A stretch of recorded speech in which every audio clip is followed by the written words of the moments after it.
Assalamualaikum warahmatullahi wabarakatuh. Selamat datang kembali di channel ini. Salam akal sehat. Bagaimana kabar pemirsa sekalian? Saya doakan semoga sehat selalu. Baik pemirsa, di kesempatan kali ini kita akan mereview atau menonton kembali sebuah khutbah yang disampaikan oleh Rocky Gerung di acara Maulid Nabi Muhammad SAW. Seperti yang kita tahu bahwa acara Maulid Nabi adalah acara keagamaan umat muslim. Namun Bung Rocky yang notabene-nya adalah seorang non-muslim justru mengisi khutbah pada acara tersebut. Nah, seperti apa videonya? Mari kita simak bersama. Ini satu penghargaan luar biasa. Dipasangkan sesuatu yang akan saya ingat bahwa saya pernah ada di dalam sebuah komunitas kembang tanjung. Yang dikembangkan bukan sekedar silaturahmi tapi akal pikiran. Yang dikembangkan adalah keinginan untuk merawat bangsa ini dengan keadilan. Jadi saya di sini minoritas, sangat minoritas. Tapi saya ingat bahwa Nabi Muhammad menulis naskah Traktat Madinah yang isinya adalah dalil tentang kesetaraan manusia, yang isinya adalah undangan persahabatan. Jadi sangat kontekstual yang diterangkan tadi oleh teman-teman bahwa kita masuk di dalam upaya untuk merefleksikan gaya berpikir, gaya batin, gaya politik dari Nabi Muhammad. Jelas Nabi Muhammad adalah seorang politisi, jelas Nabi Muhammad adalah seorang negarawan, jelas Nabi Muhammad adalah pemimpin dunia, karena sesuatu yang diucapkan dari tahun abad ke-6, tahun 602 Masehi sampai sekarang orang membaca kembali risalah sosiologis atau versi politik atau terjemahan hermeneutik dari ayat-ayat Quran terutama tentang keadilan sosial. Sekarang ada keresahan di dunia ini, desain apa yang memungkinkan manusia hidup berdampingan dalam status keadilan sosial. Ada kapitalisme gagal, ada komunisme berbahaya. Orang masuk sekarang pada upaya untuk memikirkan jenis ekonomi, jenis transaksi sosial yang dasarnya adalah kesetaraan manusia. Orang pergi pada studi-studi baru tentang Islam. Karena Islam adalah dokumen yang selesai, dokumen yang final, sebagai revelation, sebagai wahyu. Tidak ada interpretasi. Setelah itu, 1 tahun setelah meninggalnya Nabi, naskah itu selesai dan tidak ada interpretasi lain. Jadi orang melihat itu bahwa secara tekstual Quran itu memuat secara sempurna, secara lengkap seluruh bayangan manusia tentang kehidupan pribadi, kehidupan dengan alam, Betul. akhirat, Saya setuju, sangat setuju. Betul. Jadi saya menganggap bahwa ini adalah sebuah dokumen sosial yang jadi acuan ketika dunia mengalami fata morgana, mengalami ilusi tentang masa depan. Itu yang memungkinkan saya belajar filsafat Islam. Merinding gua cuy. Tahu dan sekarang masih baca. Tapi yang unik pada kita adalah kalau kita merefleksi tentang apa sebetulnya nilai kepemimpinan leadership dari Nabi. Apa leadershipnya? Fakta pertama adalah kepemimpinan beliau terus menjadi model dari sepertiga umat manusia. Banyak sekali itu. Kalau sekarang 9 miliar dan 3 miliar orang secara statistik yang menganggap bahwa desain keadilan sosial ada pada Islam. Kita punya Pancasila, tapi itu adalah kesepakatan kewarganegaraan yang diputasi macam-macam. Jadi saya sedang di sini karena kita mampu untuk mengucapkan kembali dalil-dalil ini. Dalil pertama yang saya tahu dan saya kira bagian yang paling penting tadi adalah perintah untuk berjihad. Berjihad artinya mengucapkan kebaikan dan menyelenggarakan kebaikan.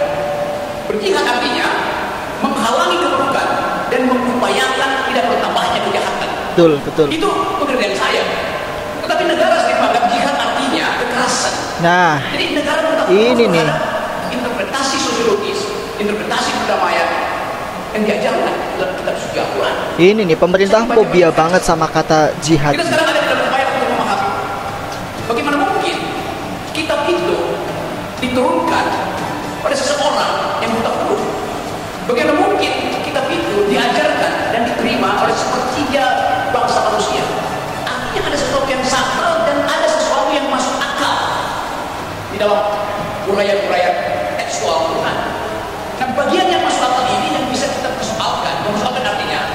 membaca secara serius supaya kita bisa ambil saripati keadilan, saripati kebenaran, dan saripati kejujuran. Tadi di meja itu saya sendirian mendengarkan bapak-bapak bicara pakai bahasa Aceh. Saya nggak ngerti bahasa Aceh, tapi saya mengerti bahasa tubuh dari 6 orang yang sedang bicara dengan saya. Bahasa tubuh kejujuran, bahasa tubuh keberanian, bahasa tubuh kebenaran. Itu dalil kepemimpinan yang seharusnya. Jujur, benar, berani. Itu yang kita membandingkan dengan keadaan sekarang. Tidak jujur, tidak benar, tidak berani. Saya pernah membaca kuliah atau khutbah terakhir, khutbah Nabi Muhammad terakhir. Oke, menarik nih. Ketika beliau mengatakan bahwa orang Arab tidak lebih tinggi dari orang Yahudi, orang Yahudi tidak lebih tinggi dari orang Barat, kulit hitam tidak lebih buruk dari kulit putih, kulit putih tidak lebih indah dari kulit hitam. Hal yang itu diucapkan 1300 tahun yang lalu, yang baru dipahami oleh Perserikatan Bangsa-Bangsa setelah Perang Dunia Kedua. Islam mendahului kesetaraan manusia. Nabi Muhammad dalam perspektif itu bukan seorang rasis pasti. Orang Aceh tidak lebih tinggi dari orang Jawa, orang Jawa tidak boleh lebih tinggi dari orang Papua. Itu ajaran Islam. Itu kesetaraan manusia. Itu khutbah terakhir dari Nabi Muhammad.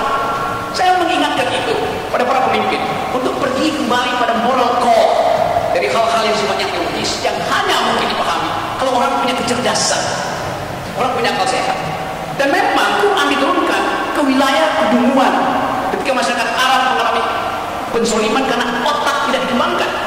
Itu yang menyebabkan ayat pertama adalah baca. Kan itu isi pertama, dalil pertama dari Quran. Baca, belajar, pikir, ikro. Bukan kerja.